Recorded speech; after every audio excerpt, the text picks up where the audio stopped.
Await your possibility. 안녕하세요. 프린들리입니다. 요새 미국 바이든 정부의 빅테크 규제 움직임이 심상치 않은데요. 빅테크를 하면 이 맵에서 네모칸이 큰 놈들, 마이크로소프트, 애플, 구글, 페이스북, 아마존이라고 보시면 됩니다. 오늘은 아마존을 통해 왜 미국 정부가 빅테크 회사를 규제하고 우리가 알고 있는 아마존은 정말 양심적인 기업인지, 그럼에도 우리는 아마존을 선택해야 하는지에 대해 이야기를 해보겠습니다. 먼저 아마존 매출 구조를 살펴보겠습니다.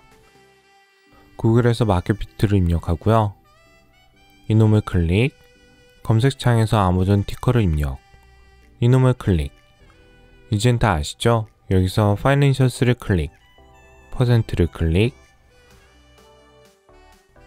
아마존은 물건을 100원어치 팔면 5.5원이 남는 회사입니다. 이익이 이렇게 작게 남으면 양심적인 회사 아닌가요? 라는 생각이 들 수가 있습니다. 더 재밌는 건 이 회사 불과 몇 년 전까지 이익이 1%도 안 됐습니다. 근데 여기 분기별 12개월 누적치를 클릭하면 현재 순이익이 6.6%까지 올라갔습니다.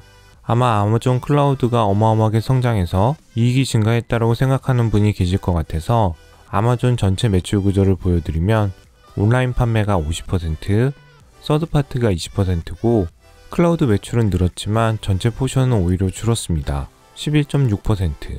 지금은 서드파티 셀러 서비스가 엄청 늘고 있죠. 아마존은 서드파티 셀러 서비스 매출이 늘어나면 늘어날수록 이익이 커지는 회사입니다. 이놈이 뭐 하는 거냐? 요새 네이버 광고를 보시면 일반인도 스마트 스토어에서 물건을 팔 수 있잖아요. 아마존에서도 제3자, 저 같은 사람이 아마존 플랫폼을 이용해서 물건을 파는 걸 서드파티 셀러 서비스라고 합니다. 근데 이게 왜 대박이냐?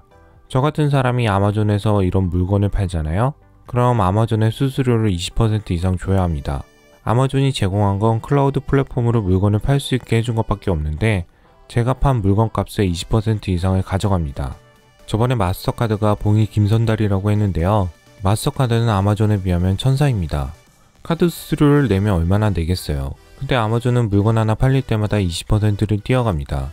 개인 사업자 입장에서는 완전 도둑놈인데요. 근데 아마존에서 팔아야 물건도 잘 팔리고 전 세계적으로 팔 수 있으니 아마존을 이용할 수밖에 없습니다. 아직 아마존 독과점 이야기는 시작도 안 했는데요. 아주 재밌을 예정이니 그 전에 구독을 안 하신 분들은 구독과 좋아요 부탁드리겠습니다. 아마존은 설립 이후 계속적인 손실로 애널리스트한테 계속 놀림을 받았습니다. 왜? 아마존의 핵심 비즈니스 모델은 지금 당장 이익을 남기지 않고 누구보다 싸게 남들보다 싸게 파는 걸로 승부를 걸었던 겁니다. 그리고 지금도 수익은 그렇게 높지 않지만 지속적이고 공격적인 투자로 미국 전체 온라인 쇼핑의 46%를 차지하고 있습니다. 쉽게 미국 사람 2명 중에 1명은 인터넷으로 물건 살 때 아마존을 이용하는 겁니다. 왜? 누구보다 싸게 남들보다 싸게 파니깐요. 이건 뭐 거의 독과점이죠. 아니 자유시장 거래에서 본인이 손해보면서 누구보다 싸게 남들보다 싸게 파는 게 독과점인가요? 이게 정부에서 막을 일이에요? 라고 생각이 드시겠지만 만약 아마존이 약탈적 가격 정책을 이용해서 경쟁을 파괴하거나 경쟁 회사를 제거할 목적으로 부당하게 낮은 가격으로 물건을 판매했다면 이건 범죄가 아닐까요? 제 뇌피셜로 범죄라고 정의하는 건 아니고요. 미국 로버트 패트만이 이런 건 범죄라고 이야기를 했습니다. 아마존이 시장 경제에 물을 흐리면서 기존 착한 기업들을 파산시키거나 인수하고 싶은 기업이 있을 때 아마존의 지배력을 이용해서 파산시켰다면 미국 정부는 이런 범죄를 막아야 한다고 로빈스 패트만이 이야기했습니다.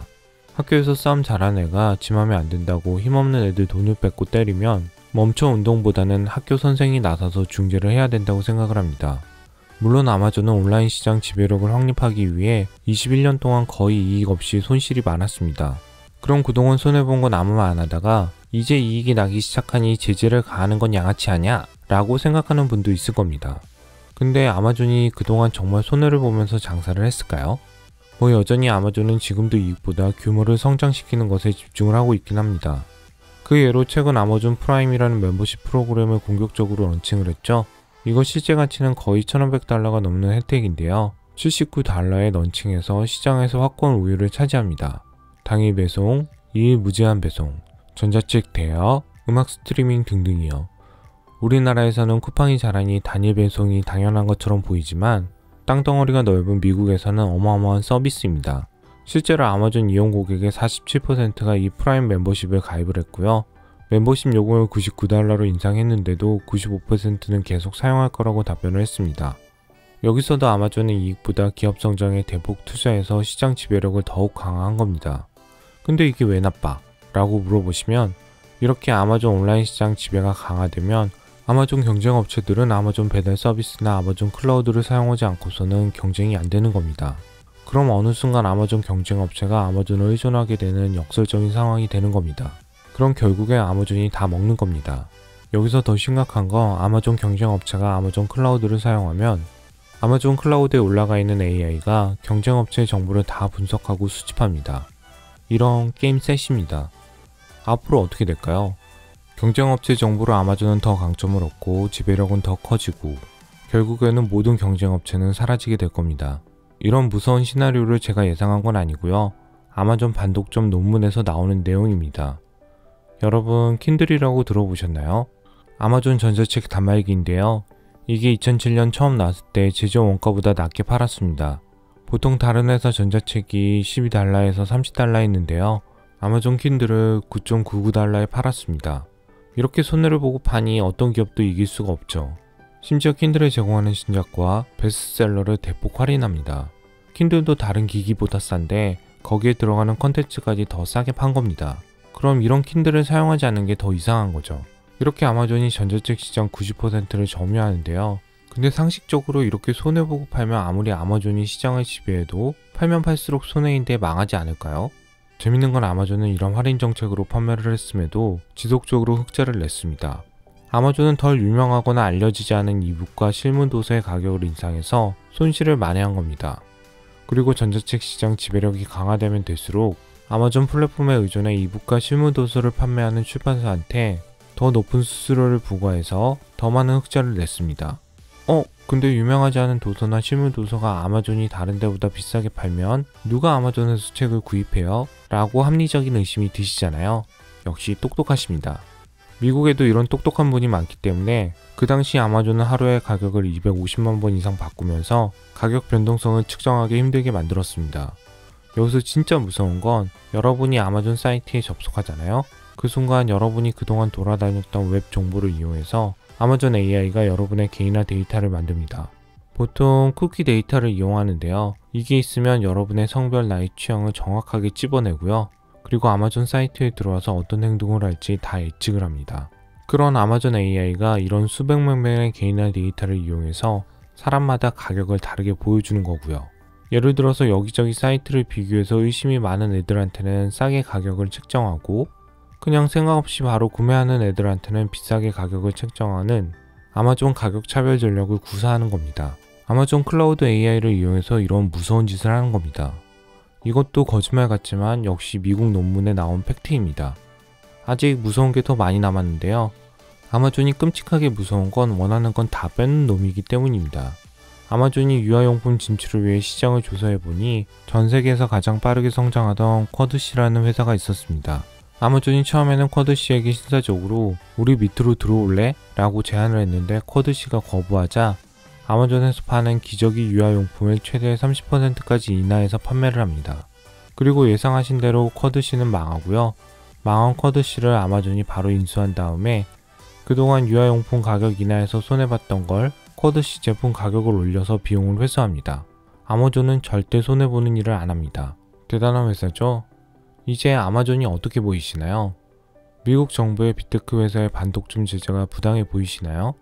아마존과 빅테크 기업들의 이런 독과점 행위 중에 가장 무서운 건 고객 데이터를 독과점해서 AI를 통해 고객이 다음 행동을 예측해서 수익과 지배력을 더 강화하는 데 있습니다. 이러면 진짜 신생업체는 아마 살아남기 힘든 겁니다. 아마존이 정치적이나 도덕적으로 좋은 회사인지 나쁜 회사인지 물어보시면 노코멘트 하겠습니다. 하지만 투자자로 이 회사를 투자해야 되냐? 라고 물어보시면 ETF가 됐건 개별 주식이 됐건 당신 포트폴리오 안에 아마존은 반드시 포함해야 한다고 생각을 합니다. 이 회사는 절대 안 망할 겁니다. 그리고 클라우드를 가지고 AI를 이용한 아마존, 구글, MS 역시 절대 망하기는 힘들 겁니다. 이 세 개 회사가 클라우드에 쌓이는 데이터를 다루는 거 보면 진짜 소름이 돋습니다. 그럼 애플은요? 그럼 엔비디아는요? 이런 이분법적인 질문을 하시는 분은 지난 영상을 꼭 시청해 주시기 바랍니다. 때로는 진실이 불편할 수 있기 때문에 오늘 내용이 어떤 분에게는 상당히 불편한 내용이라고 생각을 합니다. 다른 관점을 가지고 계신 분도 분명히 있을 거고요. 그런데 명확하게 말씀드릴 수 있는 건 오늘 영상에서 제가 말씀드린 내용은 저의 뇌피셜이 아니고 미국에서 공개된 논문 일부분을 알려드린 겁니다. 제가 존경하는 선배한테 어려운 문제와 뜨거운 감자는 품지 말라고 배웠기 때문에 아마존에 대한 선택과 판단은 프렌드TV 구독자 여러분들에게 맡기겠습니다. 다음 주는 회사 일정 때문에 영상을 업로드하지 못할 것 같은데요. 시장에서 중요한 이슈나 드릴 말씀이 있으면 커뮤니티를 통해 공지를 하겠습니다. 날씨가 상당히 많이 추워졌는데요. 감기 조심하시고 이번 주도 행복한 주말 보내시기 바랍니다. 좀 더 깊이 있는 재무 공부가 하고 싶은 분은 구글에서 프린들 연구소를 검색하거나 유튜브 오른쪽 상단에 온라인 강의 신청을 클릭하시고 프린들 온라인 강의 사이트에서 재무제표를 수강하시기 바랍니다. 재무제표 강의를 수강하면 미국 주식 투자의 기본인 투자한 회사가 돈을 잘 벌고 있는지 확인할 수 있습니다.